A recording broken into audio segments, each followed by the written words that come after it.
பெண்கள் தான் இந்த சமூகத்துடைய முதுகெலும்பு. மக்கள் தொகையில சரிவாதியாக இருக்கக்கூடிய பெண்கள் முன்னேறாம எந்த நாடும் வளர முடியாது. தந்தை பெரியார் அவர்கள் நூற்றாண்டுகளுக்கு முன்னையே வலியுறுத்தின கருத்து இது.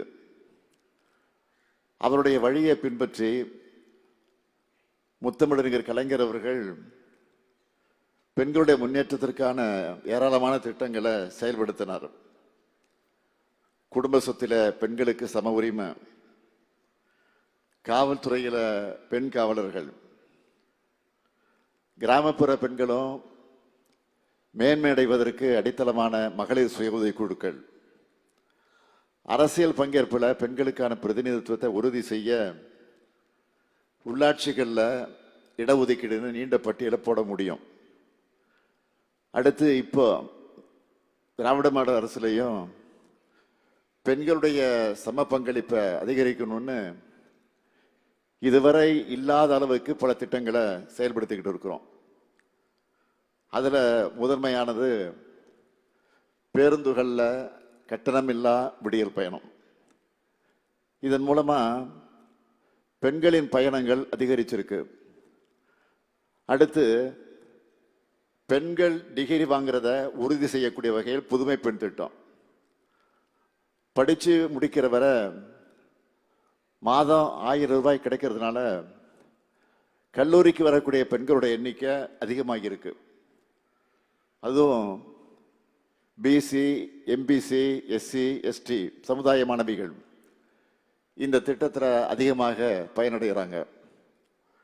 படிச்சு முடிஞ்சதும் வேலை கிடைக்க அதுக்காக திறன் பயிற்சிகளை வழங்க நான் முதல்வன் திட்டம். அந்த திட்டத்தோட வெற்றியை இங்கே பேசின முஸ்லீம் மாணவி சொன்னார. அவங்க பேசும்போது அவ்வளவு பெருமையா இருந்துச்சு, மகிழ்ச்சியா இருந்துச்சு எனக்கு. அதே போல வேலை போற இடத்துல பாதுகாப்பா விடுதிகள் வேண்டுமென பல்வேறு இடங்கள்ல தோழி விடுதிகள் திறக்கப்படுது. அதே போல என்னதான் பெண்கள் வீட்டிலே முடங்கிடாம வெளியே வர தொடங்கினாலும் அவங்களுக்கு இருக்கக்கூடிய பெரிய சிரமம் என்னன்னு கேட்டீங்கன்னா சமையல். நம்ம அரசோட காலை உணவு திட்டத்தால அந்த பாரமும் இப்போ குறைஞ்சிடுச்சு. பசங்களுக்கு ஸ்கூல்லேயே நல்ல தரமான உணவு கிடைக்கிறதுனால மகளிர் இப்போ நிம்மதியா காலையில வேலைக்கு கிளம்புறாங்க. தமிழ்நாடு ரைஸ் உள்ளிட்ட பல்வேறு முன்னெடுப்புகள் மூலமா கிராமப்புற பகுதிகள் வர பெண் தொழில் முனைவோர்களை உருவாக்கி இருக்கிறோம். அதுவும் பெண்கள் தலைமையேற்று நடத்துகிற ஸ்டார்ட் அப் நிறுவனங்கள் பல மடங்கு அதிகரிச்சிருக்கு. இங்கே பேசின வேலூரை சேர்ந்த சகோதரி எவ்வளவு கம்பீரமா சொன்னாங்க. அவங்க தொழில வெளிநாடு வர விரிவடைச்சிருக்கிறாங்க. இது எல்லாத்துக்கும் மகிழ வச்ச மாதிரி இந்த அரசோட முத்திரை திட்டம் அதுதான் கலைஞர் மகளிர் உரிமை திட்டம். 1,30,00,000 குடும்ப தலைவிகளுக்கு மாதம் 1000 ரூபாய் உரிமை தொகை. இதுவரை யாரும் செய்யாத வரலாற்று சாதனை அது. இன்னைக்கு இந்தியாவில் இருக்கக்கூடிய மற்ற மாநிலங்களும் நம்மை பார்த்து பின்பற்றி வரக்கூடிய சாதனை அது. பெண்களின் சுயமரியாதை, பொருளாதார சுதந்திரம், தன்னம்பிக்கை ஆகியவை இந்த உரிமை தொகையால கூடியிருக்கு. இப்படி பெண்களின் முன்னேற்றம் ஒரு பக்கம்னா பெண்களுடைய உடல் நலனுக்காக நிறைய திட்டங்களை செஞ்சுக்கிட்டு இருக்கிறோம். அதில் சிறப்பான திட்டம் இன்று என்னால் தொடங்கி வைக்கப்பட்டிருக்கக்கூடிய கருப்பை வாய் புற்றுநோயை தடுக்க 14 வயதுடைய பெண் குழந்தைகளுக்கு HPV தடுப்பூசியை அரசு செலுத்துறது தான். கடந்த ஆண்டு பட்ஜெட்ல இதை அறிவிச்சு அதுக்காக 36 கோடி ரூபாய் ஒதுக்கணும். பல பெண் மருத்துவர்கள் சோசியல் மீடியாவில் இந்த திட்டத்தை வரவேற்று பாராட்டி எழுதியிருந்தாங்க. 3,38,649 பெண் பிள்ளைகளுக்கு இந்த தடுப்பூசி செலுத்தப்பட்டிருக்கு. முதற்கட்டமா 4 மாவட்டங்களில் இருக்கக்கூடிய 30,209 மாணவிகளுக்கு இந்த தடுப்பூசியை செலுத்த போறோம். மேலும் மார்பக புற்றுநோய் உள்ளிட்ட புற்றுநோய்களை தொடக்கத்திலே கண்டறிய தமிழ்நாடு முழுக்க 38 நடமாடும் மருத்துவ ஊர்திகளை வெலன்ஸ் ஆன் வீல்ஸ் என்ற பேர்ல கடந்த நவம்பர்ல தொடங்கி வச்சிருக்கிறேன். பெண்களுக்கு பெரிய அச்சுறுத்தலா இருக்கக்கூடிய புற்றுநோய்க்கான தரமான சிகிச்சை வழங்க காஞ்சிபுரத்தில் அறிஞர் அண்ணா நினைவு புற்றுநோய் மருத்துவமனை 120 கோடி ரூபாய் செலவில் பெரிய அளவில் தரம் உயர்த்தப்பட்டு வருது.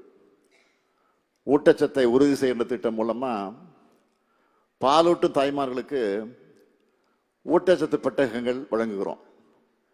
இப்படி மகளிர் நலன் காக்கும் நம்ம அரசின் திட்டங்களோட நீட்சியாக தான் இந்த தமிழ்நாடு பி சேஃப் திட்டம் அமைஞ்சிருக்கு. வளர்ந்து வர துறைகளில் பெண்களுக்கான வேலைவாய்ப்புகளை உருவாக்க மட்டும் இந்த திட்டம் செய்யல. அப்படி அவங்க வேலைக்கு போகணும்னா குழந்தைகள் வயதானவங்களை கவனிச்சிக்கிற பொறுப்பை யாராவது எடுத்துக்கணும். இந்த நடைமுறை சிக்கலை உணர்ந்து குழந்தை பராமரிப்பு, முதியோர் பராமரிப்பு, பாதுகாப்பான தங்குமிடங்கள்னு அதுக்கான ஆதரவு சேவைகளையும் இந்த திட்டம் வழங்குறது பாராட்டுக்குரியது. மேலும் பெண்களுக்கு தேவையான டெக்னாலஜி சப்போர்ட், திறன் பயிற்சி ஆகியவற்றையும் இந்த திட்டத்தில் வழங்குகிறோம். பெண்களின் பாதுகாப்புலையும் இந்த திட்டம் அக்கறை செலுத்துது. ஏன்னா பாதுகாப்பான சமூகத்தில் தான் பெண்கள் அதிகமாக வெளியே வேலைக்கு வர முடியும். அதனால தான் இந்தியாவிலேயே தமிழ்நாட்டில் அதிக அளவிலான பெண்கள் தொழிற்சாலைகளில் பணிபுரிகிறாங்க.